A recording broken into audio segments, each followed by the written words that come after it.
જેતપુર ઉદ્યોગનગર વિસ્તારમાં 2 દિવસ પહેલા રાત્રિના સમયે એક લૂંટની કોશિશનો બનાવ બનવા પામેલો હતો, જેમાં ભોગ બનનાર બાઇક લઈને આવતા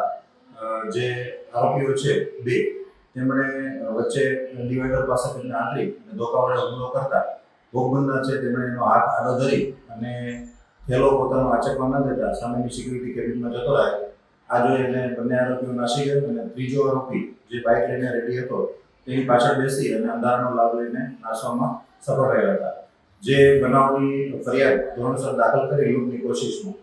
અને તપાસ કરતા ઉદ્યોગનગર પોલીસ અને મદદમાં લોકલ ક્રાઇમની ટીમ પણ આવી ગઈ,